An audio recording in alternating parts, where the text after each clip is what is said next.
Humanitarian suffering in Gaza is mounting as we still do not know when exactly the Rafah crossing will open to allow aid in. Having returned home from Israel, U.S. President Joe Biden says he will ask Congress to approve massive extra funding for Israel and Ukraine. Meanwhile, in Pyongyang, Russian Foreign Minister Sergei Lavrov met North Korean leader Kim Jong-un, where they further tightened ties while speeding up carrying out what was agreed between Kim and President Vladimir Putin last month. Tomorrow marks Hanbok Day, so tonight we take a look at the history, beauty, and global attention of this traditional Korean attire. It's October 20th, 2023. This is News Center. Good evening. Thank you for joining us. I'm Yoon Jung-min. We begin with ongoing humanitarian suffering in Gaza as opening of the Rafah border, the only route for aid to enter that isolated area, now seems to have been delayed. Meanwhile, conflict in the Middle East shows little sign of abating. The Pentagon says a U.S. Navy warship intercepted missiles heading from Yemen, potentially toward Israel. Shin Ha-young starts us off.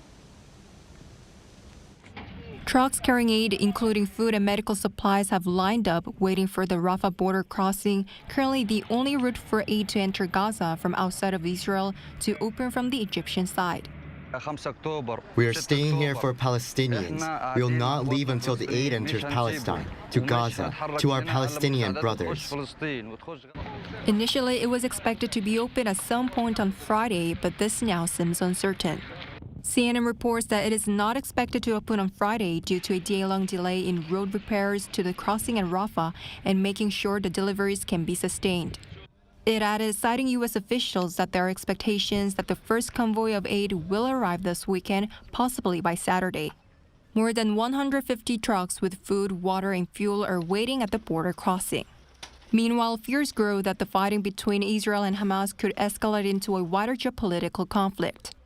The Pentagon said on Thursday local time that a U.S. Navy ship in the Red Sea shot down 3 land attack cruise missiles as well as several drones that had been launched from Yemen.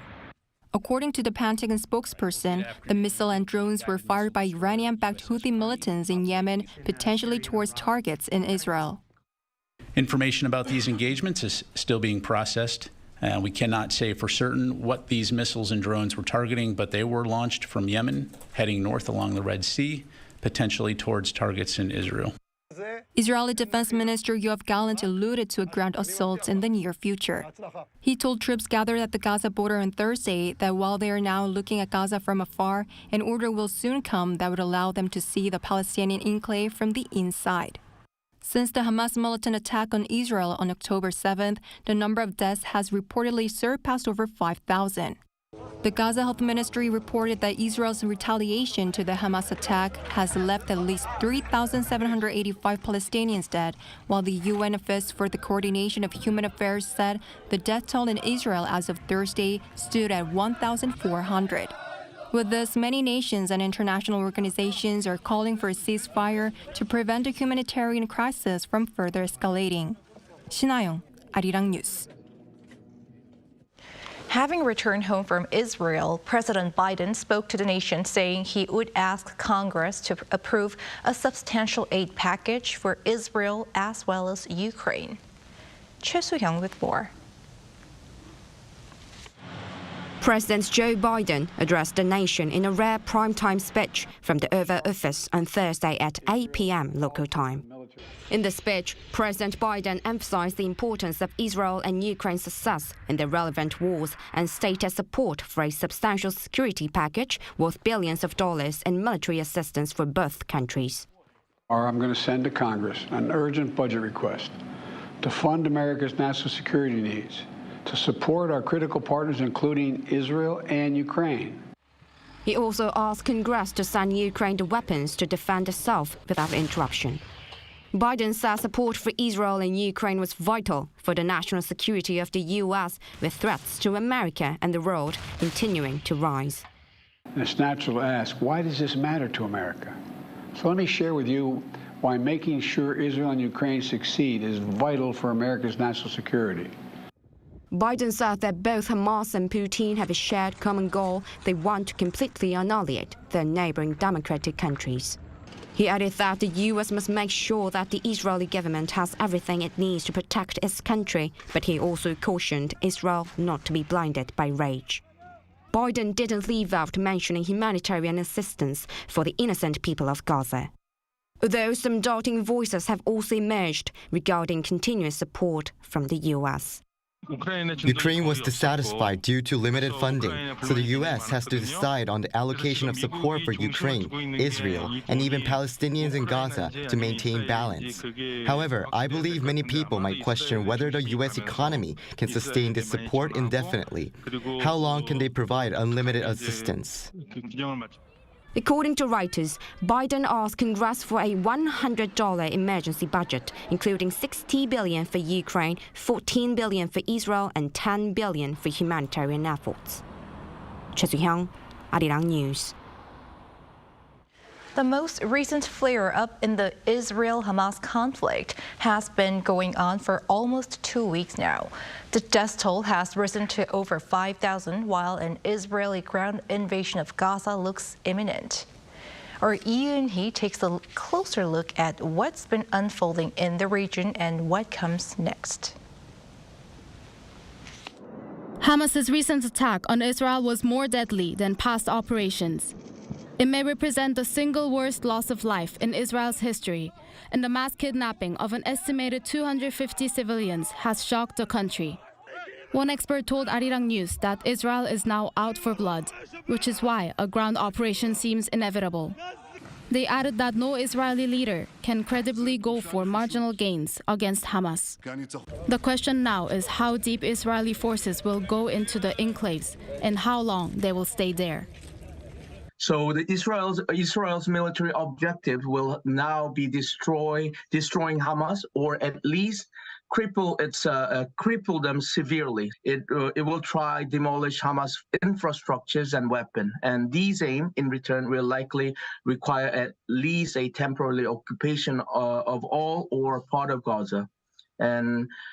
But the Hamas is simply to entrench it in too many places to be rooted out with bombs and raid alone. So it will be the war that will last it for quite a while.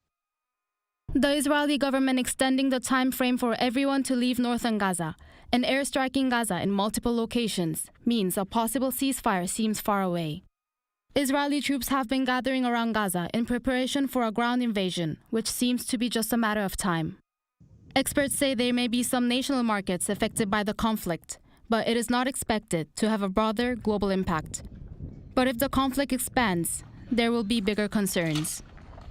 That is exactly the area that Israeli militaries are doing their military operation now. So a southern part of Gaza, such as Rafah and Khan Yunis, are now not being attacked by Israeli forces. That's why Joe Biden just come to Israel to have four-party talk, which was the Abbas administration from West Bank and Jordan, Israel, and United States. So the political purpose behind this is to marginalize Hamas Palestinian group in Gaza.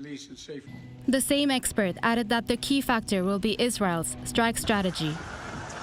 If Israeli army stay a little bit longer and occupy Gaza for a longer period of time, then there will be a possibility of civilian casualty happen. And if those kind of things happen, then it will create a rise and resentment around the Arab nation. It might give the excuses for the other political entities, such as who has animosity against Israel. Israel attacking Gaza is not entirely unprecedented. However, this multi-pronged operation through land, air, and sea is prospected to be different ever since Hamas seized power in 2007. Yoon-hee, Arirang News. In Pyongyang, Russian Foreign Minister Sergei Lavrov met North Korean leader Kim Jong-un as part of a follow-up to last month's summit between Kim and his Russian counterpart, Vladimir Putin. Kim vowed to build far-reaching ties with Russia as Moscow and Pyongyang speed up carrying out what was agreed at the summit level. Choi Min-jung reports. Russian Foreign Minister Sergei Lavrov's trip to North Korea has further strengthened Pyongyang and Moscow's bilateral ties. That's according to North Korea's state-run television on Friday, which aired a video of its leader Kim Jong-un meeting with Lavrov in Pyongyang. The two had met the day before as part of efforts to deepen bilateral ties, roughly a month after Kim traveled to Russia to hold a rare summit with President Vladimir Putin, which involved a possible arms deal. For Kim, the talks were used to establish a long-term plan for the new era of stable and future-oriented relations. Lavrov conveyed Putin's best wishes and noted that Russia is ready to implement everything that was agreed upon during the summit. But both Kim and Lavrov expressed their will to strengthen relations from a longer-term perspective. Candid opinions were exchanged on important issues of mutual interest, including the planned expansion of bilateral cooperation in all aspects through joint efforts between North Korea and Russia. Nothing's been said publicly so far about Putin's possible visit to Pyongyang, but it was likely to have been discussed. This comes as the Kremlin had earlier said that the Russian leader has accepted Kim's offer to visit North Korea during the summit.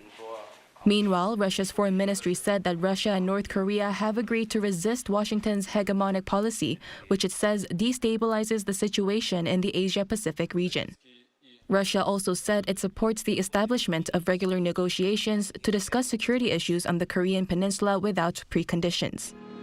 Without giving further comment, South Korea reaffirmed its existing position of pursuing the resumption of talks with North Korea. The government maintains its position of resuming dialogue without preconditions with North Korea, as announced at the Seoul, Washington, Tokyo summit. Lavrov wrapped up his two-day visit to Pyongyang, where he also held talks with his North Korean counterpart Choi Sun-hee on ways to develop bilateral relations. Choi Min-jung, Arirang News. The U.S. Army has charged Private Travis King with desertion, among other crimes, following his fleeing to North Korea in July, where he was held for 2 months. According to Reuters and the Associated Press, King was charged with a total of 8 counts. Besides desertion, he is accused of assaulting fellow soldiers last year, unlawfully possessing alcohol, making a false statement, and possessing sexual images of a child. King fled to North Korea while on a civilian tour of the Joint Security Area. He was released from North Korean custody and returned to the United States in September.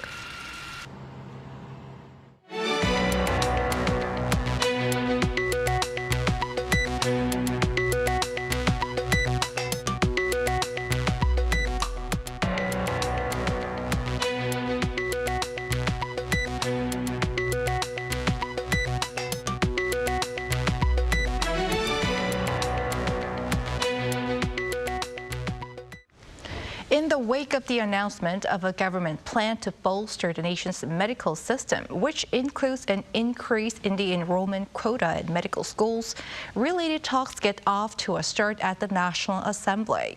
The ruling party is forming a special task force, and so does the main opposition party, while criticizing the government. Our Lee Shi-hoo reports on the latest. South Korea's rival lawmakers are taking swift steps to improve the country's medical system, supporting the government's main push for a raise in the medical school enrollment quota.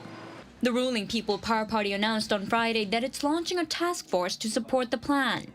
The team will include its chief policymaker and members of related committees, as well as medical professionals and ordinary citizens. They will work to reach a consensus on the specifics, as well as work on new projects that will, quote, synergize with it. The plan shows the government's strong will to not only increase the number of doctors, but also to offer an equal quality of medical services in all regions of the country. The PPP says it will negotiate with the opposition after the specifics are outlined through talks with the administration. While the main opposition Democratic Party does agree with the need for more doctors, it is specifically calling for a concrete scale and enrollment increase, and is urging the administration not to use people's health for political gain.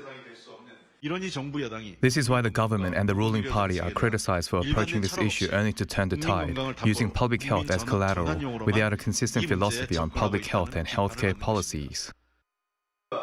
The party is forming a separate task force to push for its own agendas, such as the establishment of a public medical school and measures to bolster the regional medical infrastructure through stronger medical education at national universities. Meanwhile, Prime Minister Hanbok said at a meeting of ministers on Friday that increasing the number of doctors will not completely solve the shortage of those in local and essential practices. Rather, Mr. Han said that pan-governmental responses and cooperation between ministries are needed for a successful implementation. 이시후, Arirang News. Finance Minister Cho says high interest rates could stay for a bit longer due to global inflation. Speaking at a parliamentary audit on Friday, he added that the government is aware of global uncertainties such as rising oil prices and slow economic recovery, and that it has been thoroughly preparing policies to respond. Cho also said the authorities have been responding to possible implications led by the Israel-Hamas war on Korea's financial and foreign exchange markets, as well as the real economy. When asked about foreign exchange reserves, he cited organizations including the IMF having evaluated the country has enough to be able to respond to external shocks.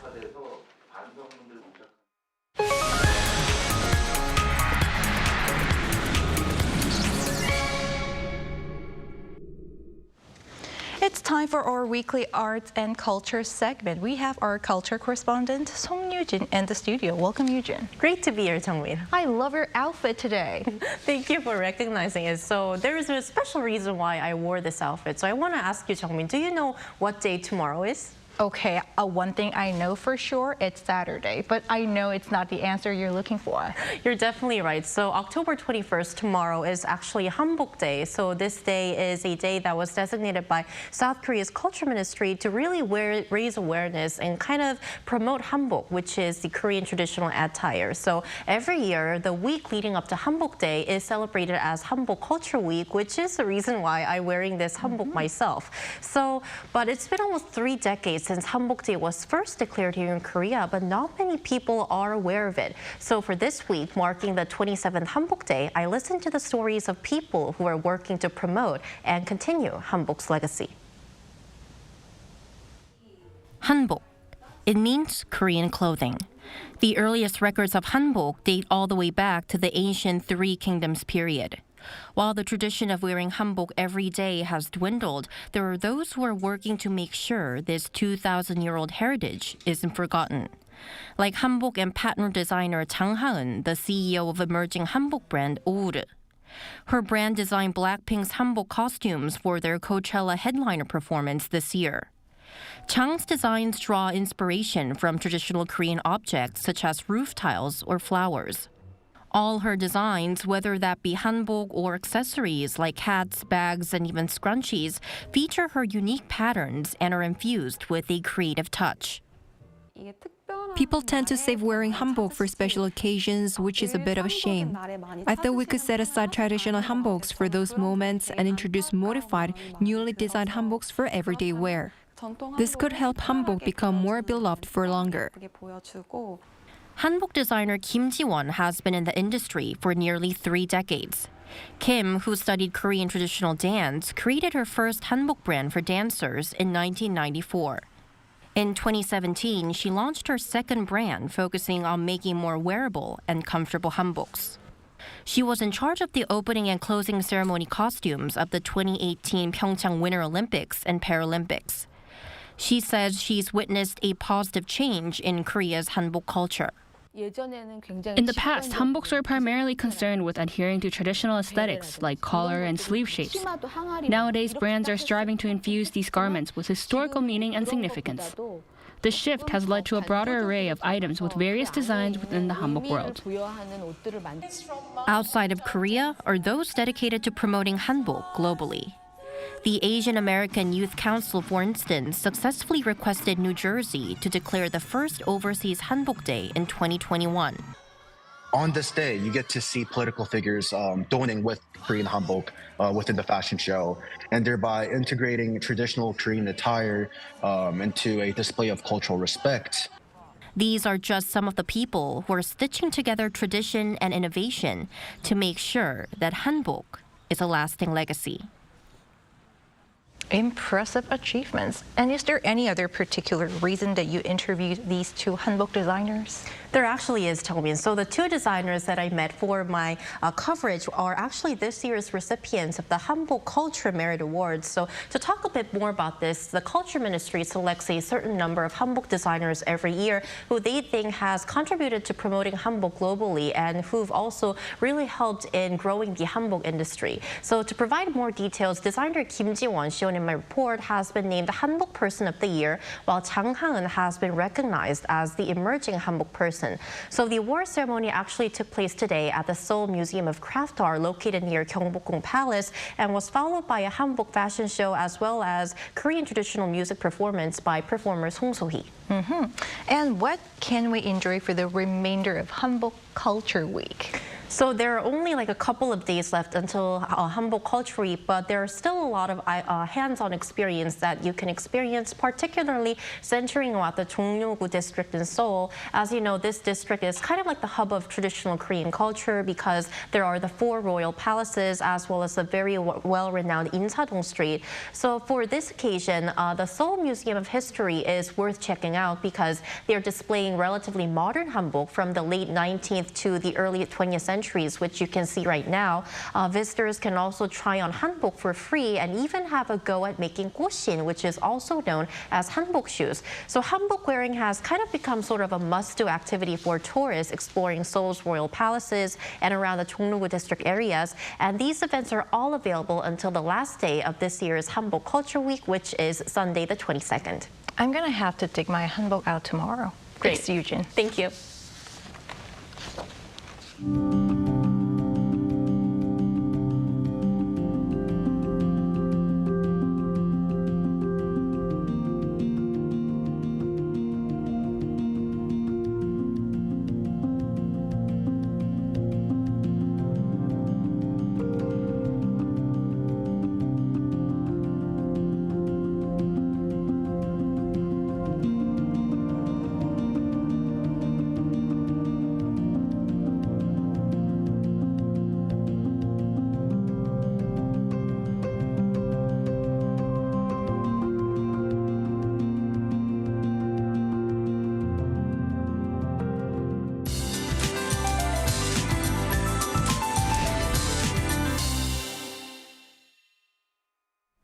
A blast of cold winds will sweep across the country this weekend.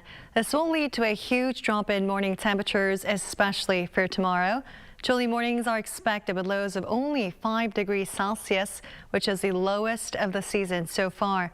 The cold spell will ease off by Sunday afternoon, but bigger contrast in daily temperatures are expected.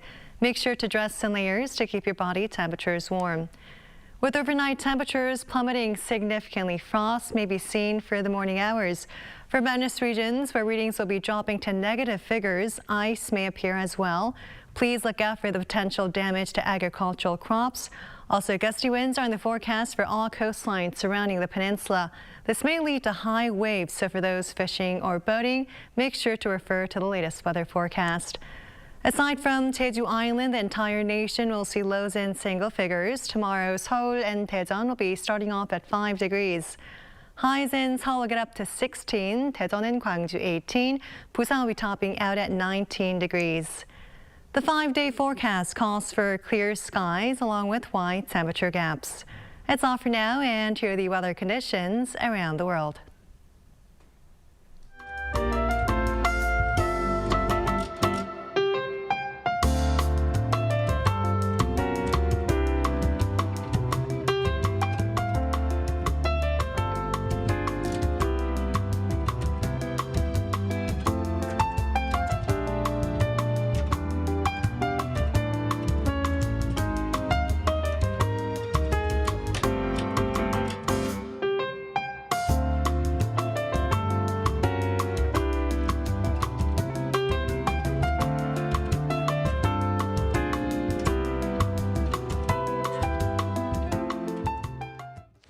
That is News Center for tonight. Thank you for watching. A panel session coming up.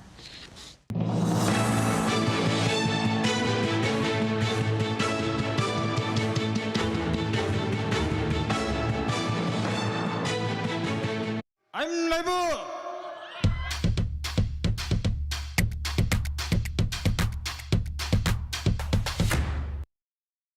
저를 도와주시는 분들이 저희와 함께 해주시는 세션분들 아무리 봐도 없지.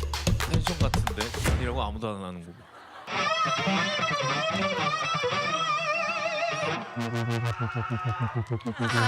좋아요.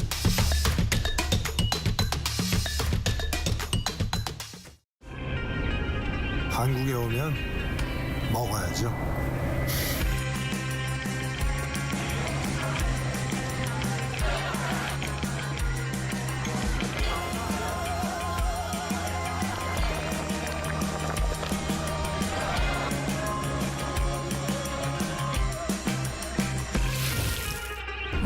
먹어도 끝이 없는 나라. 감당할 수 있겠니?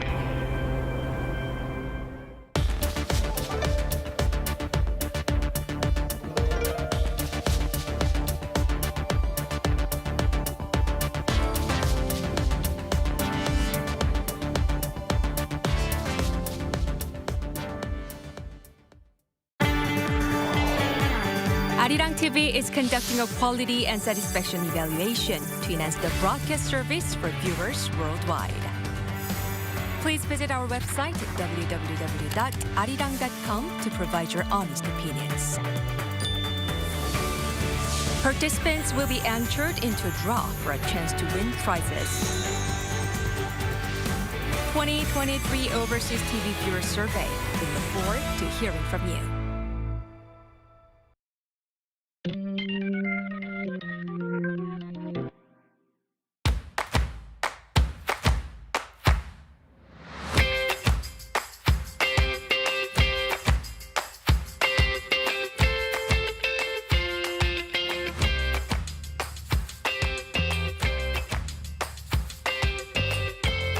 Absolutely amazing. Like, who would have thought at the beginning of the day we'd be here doing this in Busan?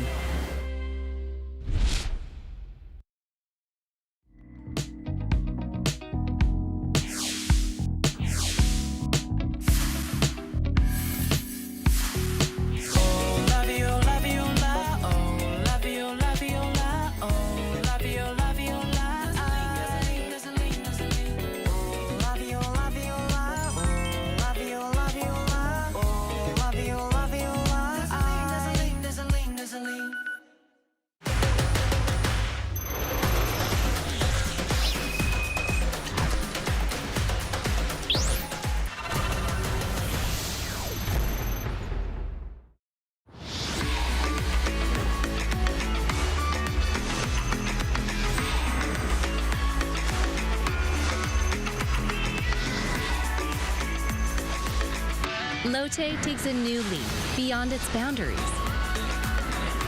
Our change will lead to better lives for all. New Lotte, the power of a better world.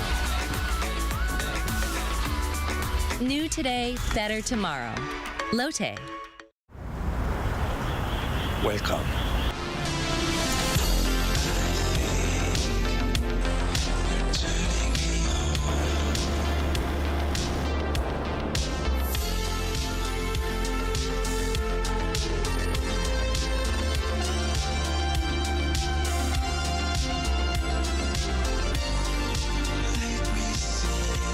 (24시간) 불이 꺼지지 않는 나라. 감당할 수 있겠니? 웰컴.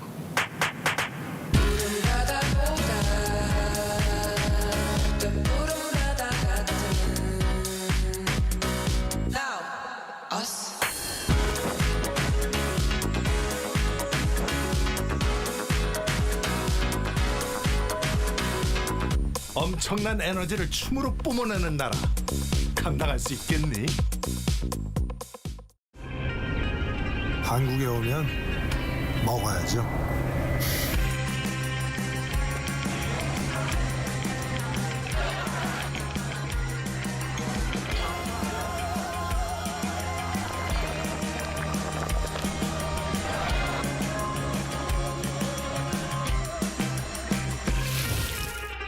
먹어도 먹어도 끝이 없는 나라.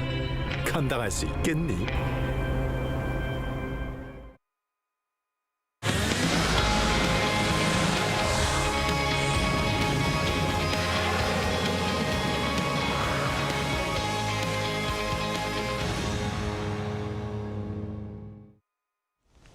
Hello everyone, it's Friday and you're watching Within the Frame. I'm Kim Bo-kyung.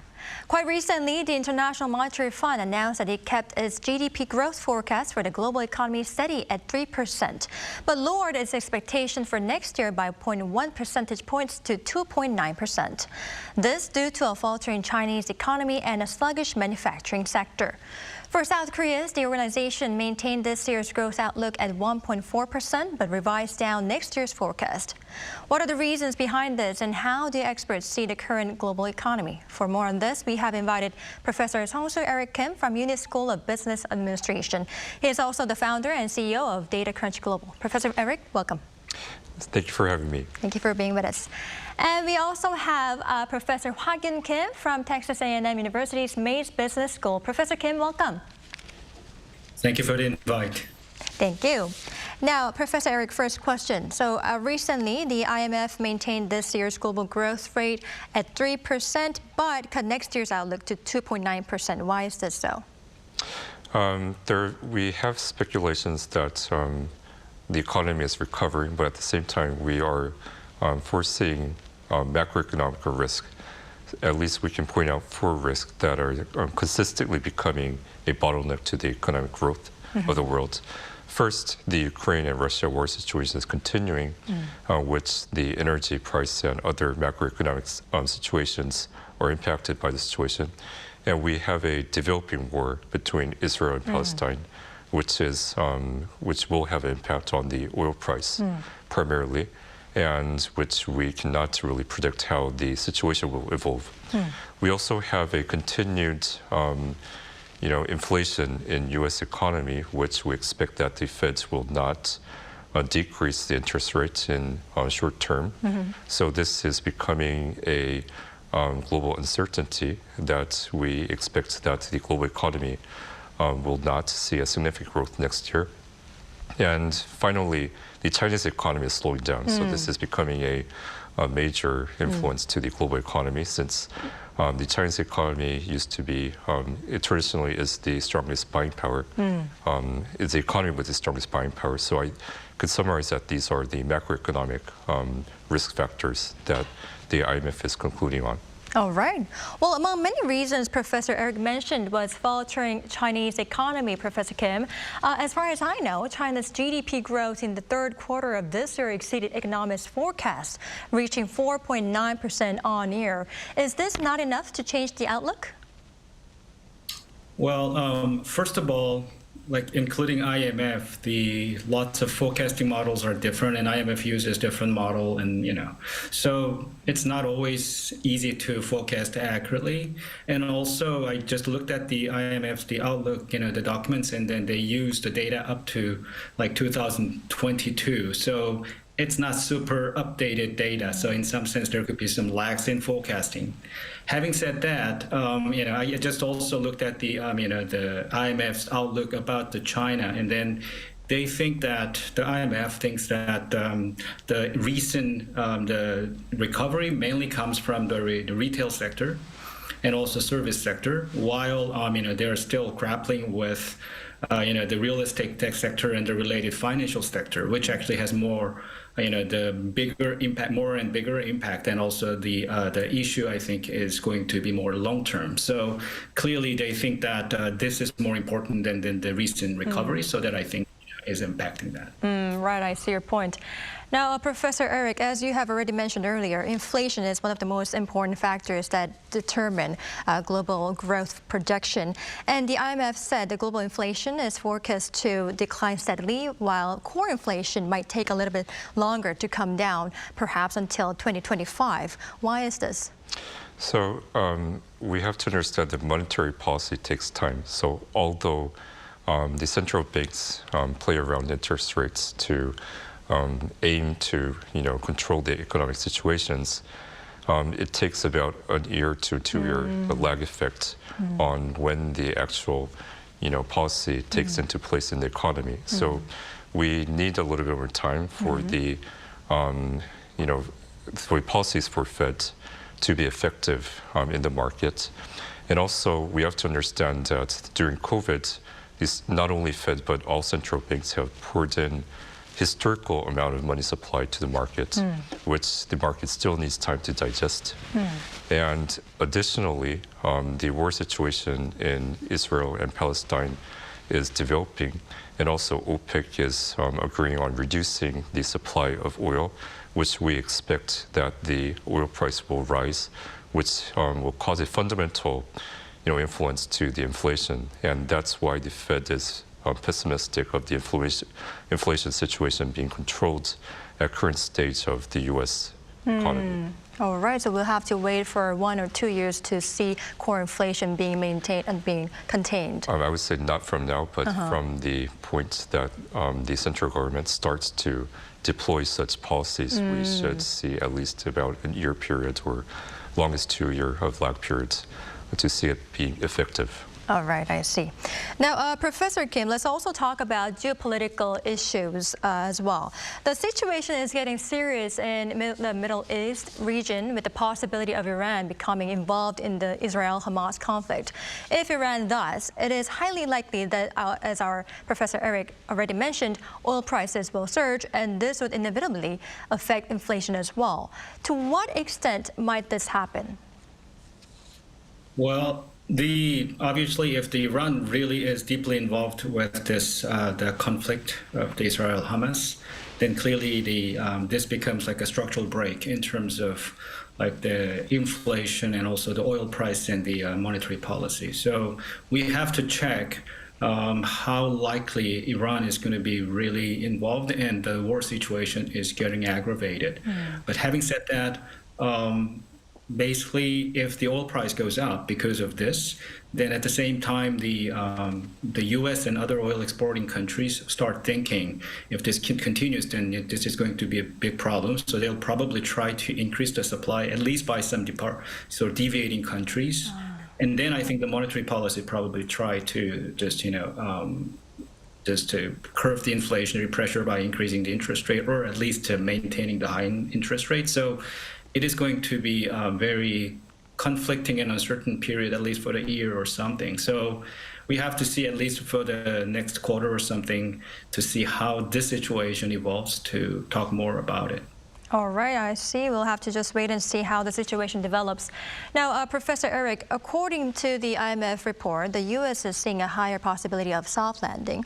But as the money flows to the safe haven dollar, it is said that other emerging markets, those low and middle income countries, are having a much more difficult time due to soaring import prices and debt increases. Is this really the case? So generally speaking, if the U.S. interest is higher than the emerging economy's interest rates, then foreign direct investment will flow out of that country and withdraw, because they can see a higher return on investment in the U.S. market. So that's the macroeconomic risk of the emerging economy. And also because of the strong dollars, the domestic market will slow down. So that's also a risk to emerging economy. And more importantly, because the U.S. economy is so strong, the business activities, and they can expect trade deficits from the U.S. with the U.S. economy coming from the strong U.S. dollars. So the U.S. economy is recovering due to the monetary policy of Feds, but at the same time, because of the strong dollar, emerging markets will suffer at some point. All right, so as far as I understood it correctly, the main reason is the Fed's prolonged monetary tightening policy, right? Well, that makes me wonder, as investors have increasingly priced in the likelihood that the Fed will lift the interest rates higher and longer than expected, 10-year Treasury yield went over 5%. What does this hint at? So in general, the interest rate of bond is determined by a couple of factors, at least 3 factors. First, the price of the bond. The interest rate goes at the opposite direction of the price of the bond. And second, the risk premium, default risk of the bond. And third, for the case of U.S. Treasury bills, a long-term expected inflation will also determine the interest rate. We had a developing situation of the U.S. bond price going down because of mainly two factors. Because China is not buying that much of a U.S. bond, so the demand is shrinking. And at the same time, U.S. Is cutting down the position of U.S. Treasury bills on their balance sheet. So that is also providing a supply to the market, which there was a oversupply of U.S. bonds, and the price dropped, which caused the interest rate to go up. But this situation is a little bit different from just the monetary supply and demand. I mean, the bond supply and demand situation, because the Fed was confirming that the inflation situation might take longer than they expected. So this is driving up the expected interest rate, the expected inflation, which is causing the bond interest rate to go up. Plus, there is a minor influence of the threat of U.S. government's shutdown, which is causing a little bit of a default risk to the interest rate. So that's the reason why we're seeing a historical rise in the bond interest rates since 2007. All right, I see your point. Now, let's also tap on South Korea's situation, Professor Kim. The IMF maintained this year's growth outlook for South Korea at 1.4%, the same as last July's forecast. But it slashed its growth projection for South Korea for 2024 to 2.2% from the earlier forecast of 2.4%. Why was it cut? So I just read the IMF's briefing about this outlook about South Korea, and then it's somewhat related to, according to their assessment, the downturn in the technology exports, which is the main part of our the exports, is projected to dampen in the near future, at least for a year or something, and that actually hampers the economic growth fully recovered for the next year. So that actually makes this kind of slightly going down. But I think the IMF also mentions that the economy is expected to rebound because global economy is getting better. So they seem to be more cautiously optimistic about that part. And then one more thing is they seem to add about this fiscal buffer. So clearly the Korean government starts decreasing the fiscal expenditure, and that actually can have like a negative impact on the GDP growth, because the part of GDP comes from the fiscal expenditure as well. But in this case, actually, they think that it's a great move because fiscal buffer is important so that the government in Korea actually can respond to all kinds of other shocks given the uncertainty. So despite that it's slightly lower, it's not that bad, and it's probably healthy type of the lower projection, mostly coming from the technical issues of the export and also related to the fiscal expenditure reductions. All right, I see. We will tap on all of the things our Professor Kim talked about. But before that, Professor Eric, the IMF has predicted that the Japanese economy is going to grow by 2% this year. And it is the first time in 25 years that South Korea is falling behind Japan regarding economic growth rates. First of all, why is this happening and how serious is this? So on the surface, it's happening because Japan is maintaining a lower interest rate. Despite of the, global economic situation, they're being really courageous to take that action, and that's actually helping the Japanese economy to grow. At the same time, we're maintaining a higher interest rate, which is not helping our economy. And plus, we had an issue with the semiconductor and tech business on the export side. So that actually is contributing to our lower growth on the surface. But more fundamentally, we're going through a structural problem in our economy, coming from at least 4 points. First, I think that we are experiencing an advanced economy disease too early, coming from our workforce attitudes and productivity. I think we're too much, enjoying our, lives, while we have to really focus on economic growth and push through the business situations. Firms are reluctant to do that, and also our labor forces changed to an advanced economy mindset. So that's very, very different from a couple of years ago, where we could drive economic growth with longer working hours and attitudes. So that's a fundamental change.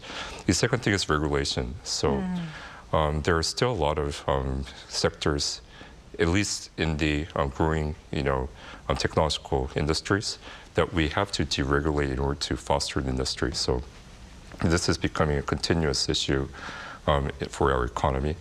And the third thing is globalization. I would emphasize globalization, globalization, and globalization, because we have to understand that our market is too small. So the reason why we could grow dramatically over the 40 years or so was because we were exporting country.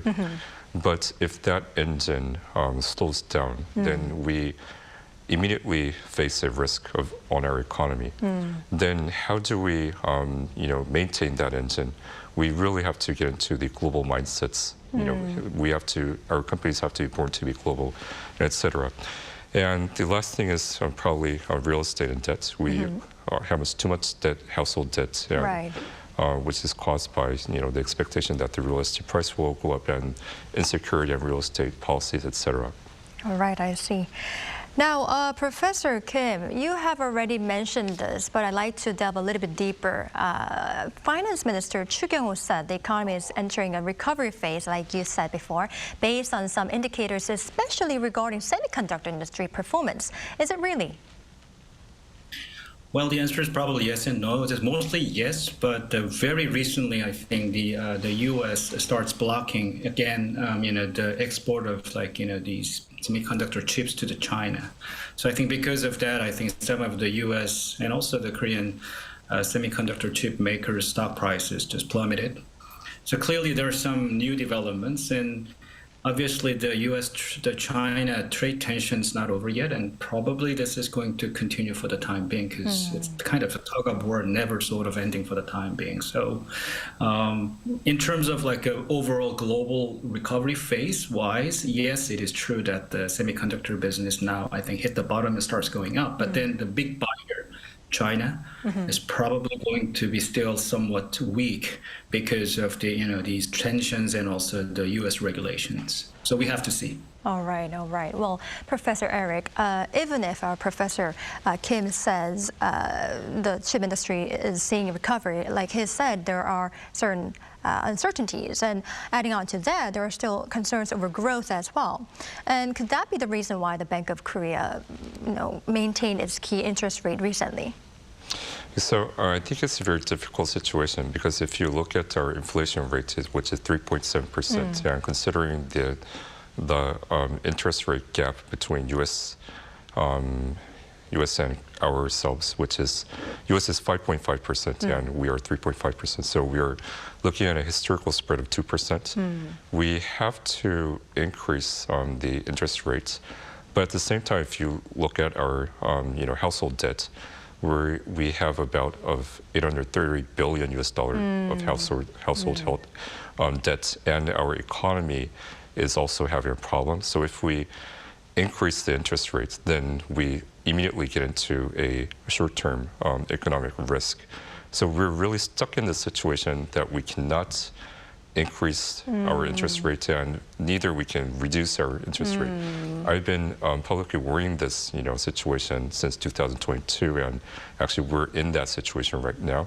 Then what is the solution in these kind of situations? We have to really redesign our financial policies, commercial financial policies to help the economy, and also think about if there's any sectors that we can deregulate temporarily to boost up the economy. So that will be one of the solutions to get out of this situation. All right, a piece of advice to think about. Well, Professor Kim, before we wrap up, there is another concern we need to address. South Korea's debt to GDP ratio is becoming increasingly serious, projected to approach almost 58% by 2028, putting the country second highest on the list of non-reserve currency nations. How serious is this? Well, obviously the reserve currency countries, clearly their debt to GDP ratio is over 100%. So clearly, it's very high. And of course, we're not currency. We don't have currency anchored for this type of things. But so this currently, as of now, it's around 53%. And if it goes up to 58 to 60%, clearly it's going to be a bit more burdensome in part because the household debt is also pretty big. So in our case, not because the number itself is high, even if it's 58 or 60%, the number itself is not that big. However, because the household debt burden is very high, the combined debt of the country, both the private and the public, that can be a problem. So I think, at the same time, we have to reduce this, household debt. But at the same time, I think we have to think about, maintaining the public debt at the current level, or at least, the 58, 59 margin at the, max. So I think at this stage, it's not too serious as a threat. But if we don't decrease the private debt, household debt, that's potentially going to be a big issue. Right, so we definitely need to take measures. We need to do something. And so, Professor, yes. Overall debt is there, right. Right. And so, Professor Eric, this is the reason why an IMF official said that it would be important to build so-called fiscal buffers so that debt does not become a major issue down the road. What should be done to avoid this scenario? So that recommendation probably goes to all of the countries nowadays, because the central governments in all countries pour too much money into the market and was debt financing. But particularly for Korea, it's becoming a problem because we are seeing, tax revenue deficits, and that was due to our misforecasting of the revenue this year. We're working on revising our forecasting models. Of course, it's really, really hard to do accurate tax revenue forecasting during fluctuating economic situations. So that is the main reason why we missed forecasted tax revenue. And second, we are cutting down budgets on inefficient areas. So we're reevaluating our budget allocation. So mainly, we're trying to cut down budgets on duplicated allocated sectors. But we also are trying to promote more budgets on sectors that can really create a market economy with considerations on social redistribution. So that is the key focus of the government right now. On the private sector debt, this is one of my recommendations to the society and the government. We probably have to reevaluate how we do credit rating, because our current credit rating system makes the people that are in worse situations pay a higher interest rate, and it makes it really hard for them to get out of the situation. So there should be a redesign and social agreement of how we should protect such income groups that are at risk and help them to get out of that situation with a financial policy considerations. All right. Thank you for your advice, Professor. Well, unfortunately, this is all the time we have for today's edition. Thank you, Professor Eric. Thank you very much. Thank you. And thank you, Professor Kim, for your time and insights as well. We really appreciate it. My pleasure. Thank you. All right, that's all for Within the Frame tonight. We'll be next Monday with more in-depth stories. Thank you for watching. Enjoy the weekend. Goodbye.